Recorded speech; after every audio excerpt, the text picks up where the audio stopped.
અમરેલીમાં લેટરકાંડ મુદ્દે કોંગ્રેસ બાદ હવે ભાજપના પૂર્વ સાંસદ નારાયણ કાછડિયા મેદાનમાં આવ્યા। પૂર્વ સાંસદ નારાયણ કાછડિયાએ જાતે વિડીયો બનાવી પ્રતિક્રિયા જાહેર કરી હતી। અમરેલી ભાજપના નેતા નારાયણ કાછડિયાએ પોલીસ પર ગંભીર આક્ષેપો કર્યા છે। આવી ઘટના બને ત્યારે શરમથી માથું ઝૂકી જાય છે।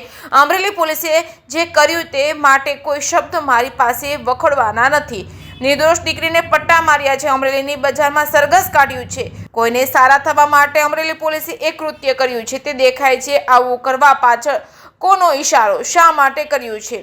આ ખરેખર લેટર ક્યાંથી આવ્યો, કોની સહી છે? સાચા થાય તો કલાકમાં બહાર આવી જાય છે। ગુનેગાર હોય તો તેને સજા થવી જોઈએ। અમરેલી જિલ્લા વહીવટી તંત્રને વન સાઇડ દેખાય છે, તે બંધ કરે। તંત્ર આંખ કાન ખુલ્લા રાખે। જાહેર જીવનમાં હું 30 વર્ષથી છું। આવી ઘટના કોઈ દિવસ બનતી નથી, આજે બની છે। પાર્ટીને નુકસાન થયું છે તેમાં કોઈ શંકા નથી। પાર્ટીમાં બેઠેલા લોકોનું શરમથી માથું ઝૂકી જાય તેવી છે। મુખ્યમંત્રી, ગૃહમંત્રી, પ્રદેશ પ્રમુખને કહું છું, દૂધનું દૂધ અને પાણીનું પાણી થવું જોઈએ તેવું નારાયણ કાછડિયાએ જણાવ્યું હતું।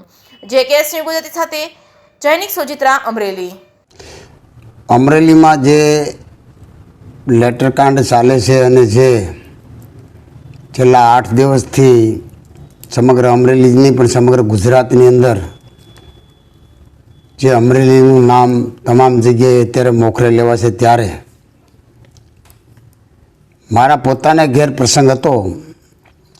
મારા પૌત્રના લગ્ન હતા એટલે એમાં રોકાયેલો હતો, પરંતુ ગઈકાલથી ફ્રી થયો ત્યારે બધી જ માહિતી મેળવતા પૂછવામાં આવ્યું કે ભાઈ ગોપાલભાઈ ઇટાલિયા એમણે જાહેર સ્ટેજ ઉપર જાતે પટ્ટા મારી અને દીકરીને ન્યાય અપાવવા માટે એમ કહે છે કે દીકરીને હું ન્યાય ન અપાવી શક્યો એટલે હું જાતે પટ્ટા મારું છું। તો એમાં મારે એટલું જ કહેવાનું છે કે ભાઈ વિરોધ પક્ષની ભૂમિકા નિભાવે તેમાં મારે કશું કહેવાનું હોય નહીં, પરંતુ એટલું ચોક્કસ છે કે અમરેલીની અંદર જે ઘટના ઘટી એ અતિ નિંદનીય છે અને એને સખ્તમાં સખત શબ્દોમાં હું વખોડી પણ કાઢું છું અને એનો વિરોધ પણ હું કરું છું। ગમે તેવો સામે પડકાર હોય તો પણ કોઈ પણ દીકરી કોઈ પણ સમાજની હોય તેની સાથે આવી ઘટના ઘટે ત્યારે હરેક સમાજ માટે શરમથી માથું ઝૂકી જાય, તેને સખ્તમાં સખ્ત શબ્દોમાં આજે પણ હું વખોડું છું। અમરેલી પોલીસે જે કોઈના ઈશારે જે કર્યું છે તે પોલીસ બેડા માટે એક વખોડવા માટેના કોઈ શબ્દ નથી, અને કયા શબ્દોમાં વખોડવું એ મારી આગળ અત્યારે કોઈ શબ્દ નથી। એક નિર્દોષ દીકરીને પટ્ટા મારવા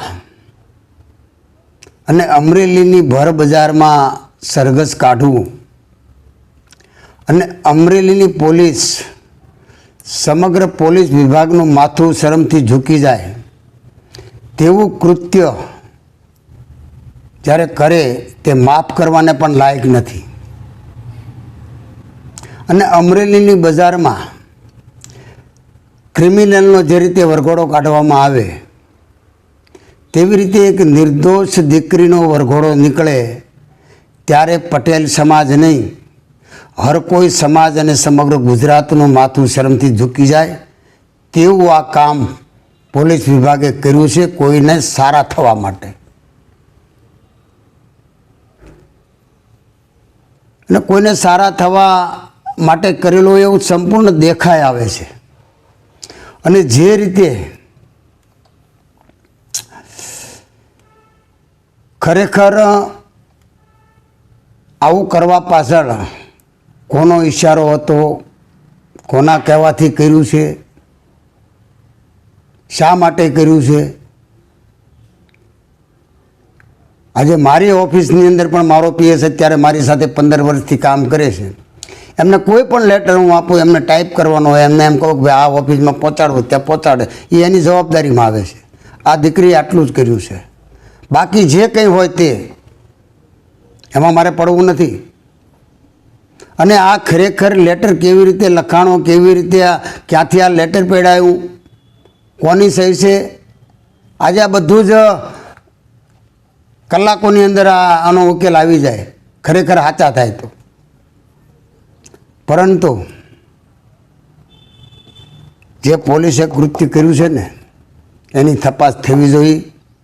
કોઈ પણ ગુનેગાર હોય, કોઈ પણ ચાહે અધિકારી હોય યા પદ અધિકારી હોય, તેને સજા થવી જોઈએ ને તો જ આ દીકરીને ન્યાય મળ્યો ગણાય, બાકી ન્યાય મળ્યો ના ગણાય. આજે જેમ ઘાણીના બળદને જે પ્રકારના ચશ્મા પહેરાવવામાં આવે છે અને એને ફક્ત ને ફક્ત વન સાઈડ દેખાય છે, એવી રીતે જિલ્લાના વહીવટી તંત્રને જે વન સાઈડ દેખાય છે ને એ જોવાનું બંધ કરે અને સાચી વાત દરેક વ્યક્તિની, દરેક અરજદારની સાંભળે, કાન પણ ખુલ્લા રાખે અને આંખ પણ ખુલ્લી રાખે, ત્યારે જ આ જિલ્લામાં વ્યવસ્થિત થશે. એમાં મને કહેવામાં જરા પણ યતિશોક્તિ નથી, એટલા માટે કે જિલ્લાના જાહેર જીવનમાં છેલ્લા 30 વર્ષથી છું. 30 વર્ષમાં ક્યારેય જે ઘટના ન ઘટે એ ઘટના આજે અમરેલીની ઘટી છે. ત્યારે પાર્ટીને તો નુકસાન થયું જ છે, એમાં કોઈ શંકા નથી, પણ પાર્ટીની અંદર બેઠેલા નેતાઓને પણ આજે શરમથી માથું ઝૂકી જાય એવું આ કૃત્ય થયું છે. ત્યારે હું મારા ભારતીય જનતા પાર્ટીની સરકારને, અમારા મુખ્યમંત્રી આદરણીય ભૂપેન્દ્રભાઈ પટેલ, અમારા ગૃહમંત્રી આદરણીય હર્ષભાઈ સંઘવી, અમારા પ્રદેશ અધ્યક્ષ આદરણીય CR પાટીલ સાહેબને પણ વિનંતી કરું છું કે આ બનાવની અંદર ખરેખર તપાસ થવી જોઈએ. દૂધનું દૂધ અને પાણીનું પાણી થવું જ જોઈએ. એક ભારતીય જનતા પાર્ટીના કાર્યકર્તા તરીકે અને પૂર્વ સાંસદ તરીકે હું આપને વિનંતી કરું છું. ધન્યવાદ.